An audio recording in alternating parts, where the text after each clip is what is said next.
Now let us look at job sequencing with deadlines. Another problem that can be solved using a greedy approach or greedy method. Now, as the name suggests, job sequencing, it's nothing but to process some jobs. Let us consider there are n number of jobs. As we had n number of objects on knapsack, same way n number of jobs. But with each job, there is some profit is associated. That is, if that job is completed, we get so much profit. Along with that, there is a deadline also associated with the job. That is, a job has to be completed within some deadline.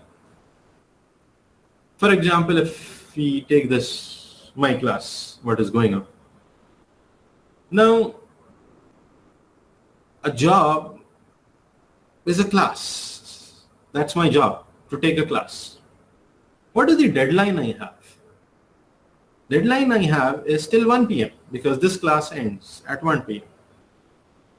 Now, how much I cover in this or how much I complete, we are not bothered about that. How much syllabus I complete, how many topics I take, I'm not bothered about that. My job is to take a class.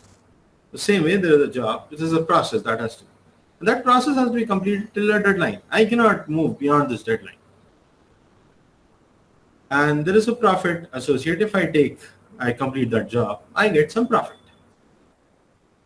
Now, let us assume that we have 4 jobs.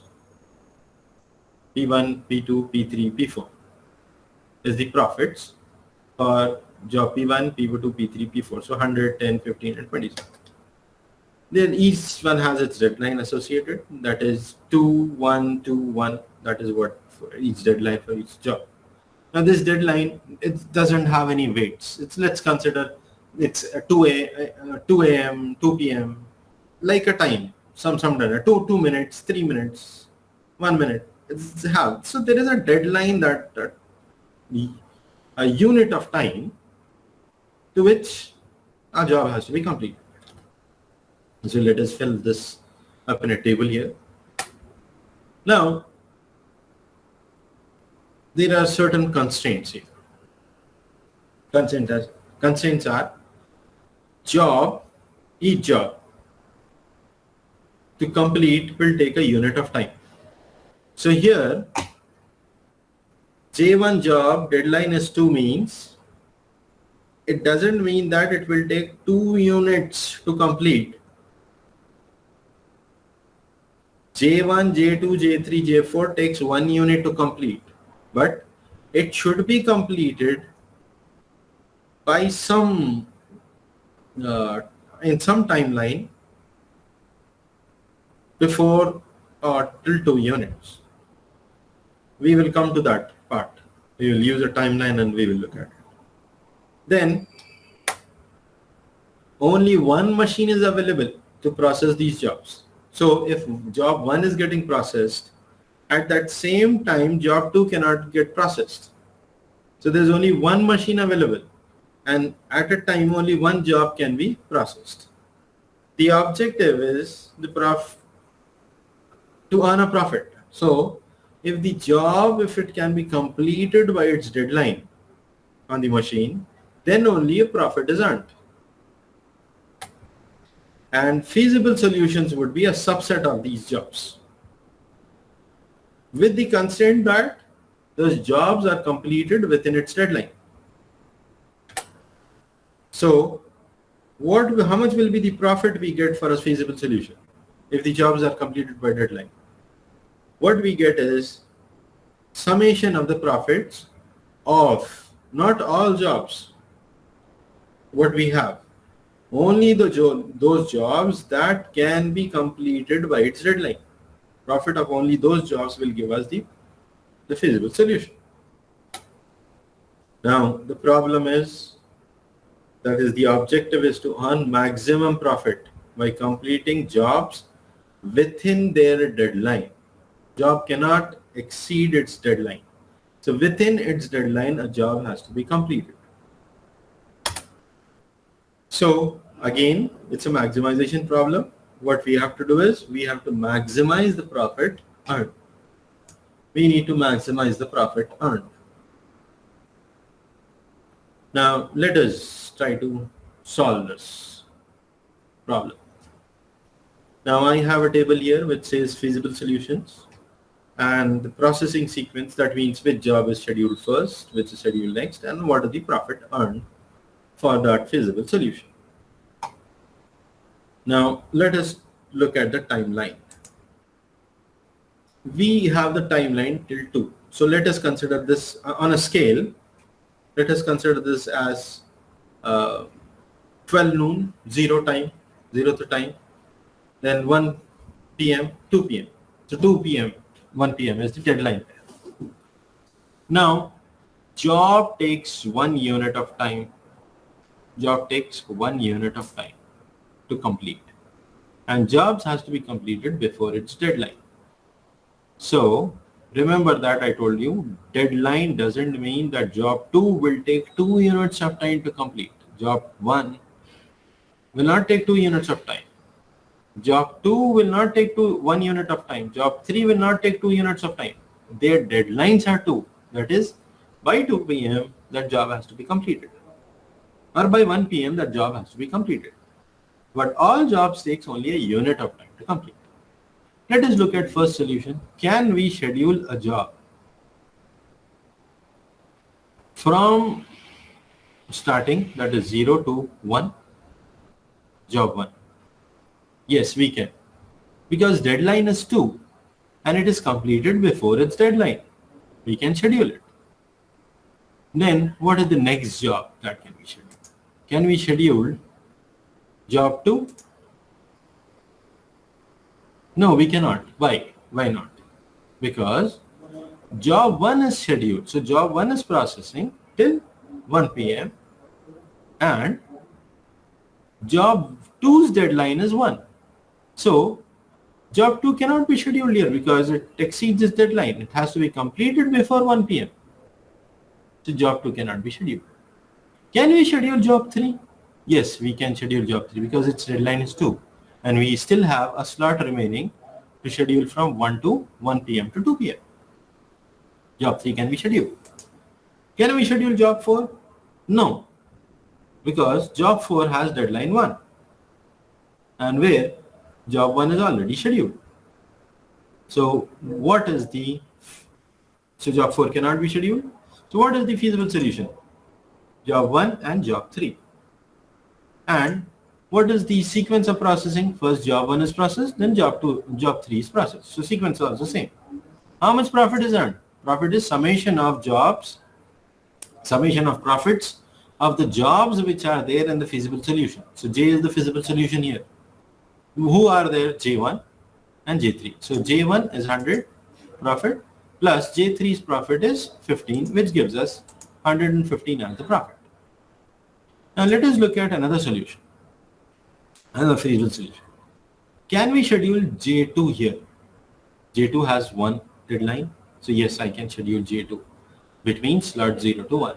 1 is the deadline. So it can be completed. Then can I schedule J2? Yes. Sorry. Yeah, can I schedule J3? J3 deadline is 2. Yeah, I have a slot free from 1 to 2. I can schedule J3. Can I schedule J1? No, there are no slots available. J4 also no slots available. What is the feasible solution?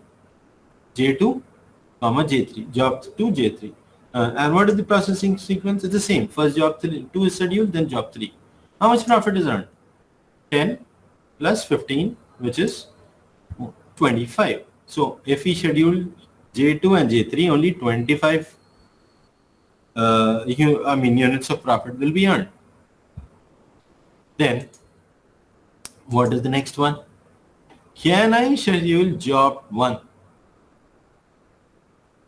in the second slot from 1 to 2? Yes, I can, because 2 is the deadline and before that deadline it completes. Because it takes only 1 unit of time to complete. Can I schedule job 2 in first slot? Yes, job 2 has 1 unit of, the deadline has 1 and it can be completed between this slot from 0 to 1. It can be scheduled. Job 3 and 4, no, there is no slots available, so it cannot be scheduled. So what is the feasible solution? Job 1 and job 2. What is the processing sequence? Processing sequence is first job 2 is processed, then job 1 is processed. So 2 and 1 is the processing sequence. How much profit is earned? 10 for job 2 plus 100 for job 1, which is 110 is the profit earned. Now what we are doing here now, what are we doing? We are trying to just randomly pick up jobs and try to schedule it and try to find whether the profit is earned or not. But what is the greedy method of solving? Greedy method of solving this problem is to consider jobs that has high profit first. So consider jobs with decreasing or non-increasing, decreasing order of their profit and schedule it. Schedule it such that its deadlines are not violated.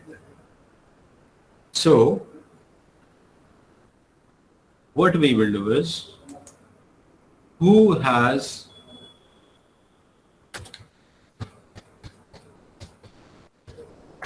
actually, this was another solution for that what do you call problem, which gave us 42 as the profit earned, total profit earned. Jobs was J3 and J4 and sequences J4 and J3. Okay. Now let us talk about the greedy approach. That is how jobs are chosen. You can read this statement, and that is what I have just now discussed or talked about. Now let us look at the greedy approach. So in greedy approach, we consider jobs in decreasing order or non-increasing order of profits, and then schedule those jobs such that we don't violate the jobs, their deadline are not violated. So what is the first job with maximum profit? It's job 1 with 100 as the maximum profit. What is its deadline? 2. So we will try, that means it can be completed till 2, not beyond 2, till 2. So we will schedule this job between 1 and 2, between a slot, in this slot of 1 to 2. We will schedule this with slot 1 to 2. So job 1 is scheduled with slot 1 to 2. Then what is the next, which job has next highest profit? Which one has next? Job 4, which has 27 as the next highest profit. So can job 4 be scheduled between slot 1 to 2? No, it cannot be scheduled. Why? Because there is already J1 job, and as well as J4 job's deadline is 1. So it cannot go beyond this one. But it can be scheduled from 0 to 1 because its deadline is 1. So if you remember, we have selected job 1 and job 4.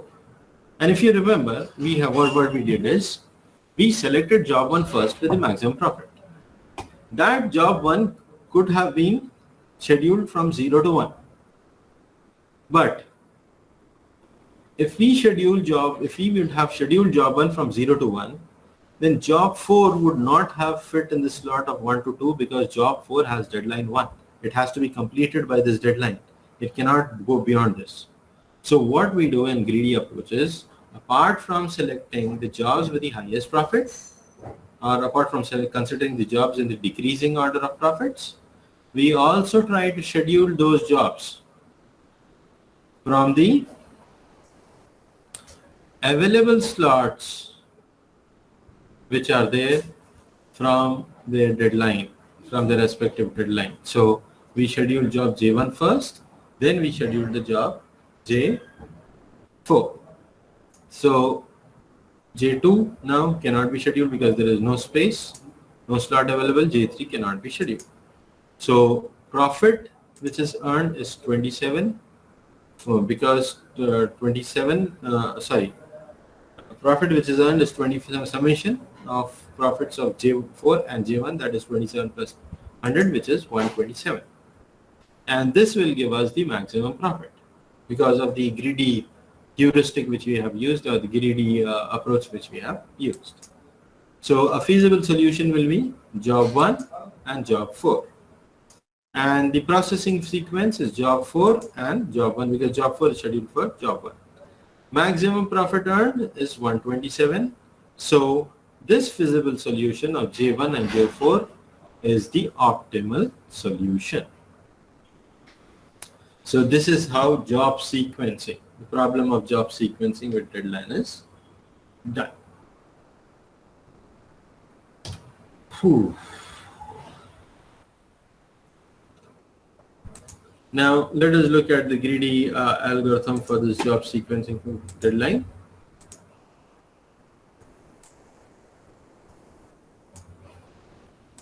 Now this greedy algorithm, let's say greedy job, D is the deadline, J is the jobs, and N is the number of jobs.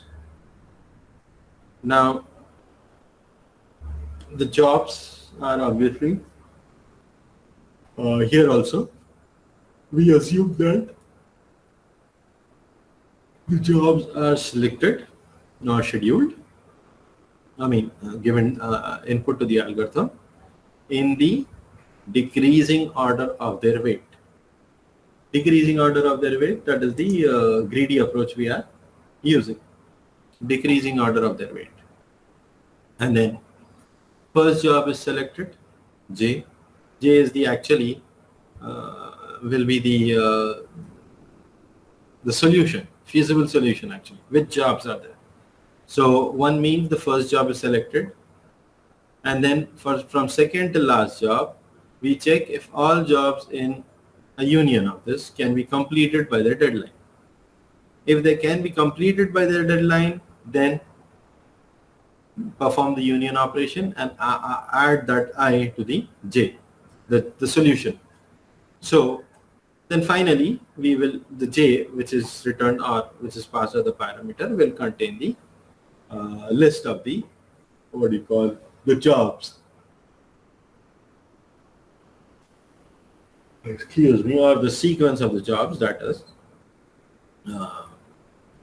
that can be processed. Now this algorithm looks very easy, but that is not the question. This is the actual, to perform this part. If all jobs in U can be completed by their deadline, then union those jobs. This is actually very complicated scenario. It's not that easy. So the actual algorithm is this, which says JS, job sequencing for deadline. And here what we have is, we have D as the deadline, J will be the solution for the jobs which are feasible, N will be number of jobs. D, that is the array as well as the job, there are none jobs. And D here, deadline means not the deadline of the jobs which are there. This is the deadline through which the jobs can be completed. Then J1, we assign 1 because the first job is selected. Here also it is assumed that the jobs are given to the jobs are given to the algorithm in decreasing order of their profit. That is sorted according to that. Then K is the variable used, we assign it to 1. For 2 to N, that is what we have seen in the easiest algorithm there.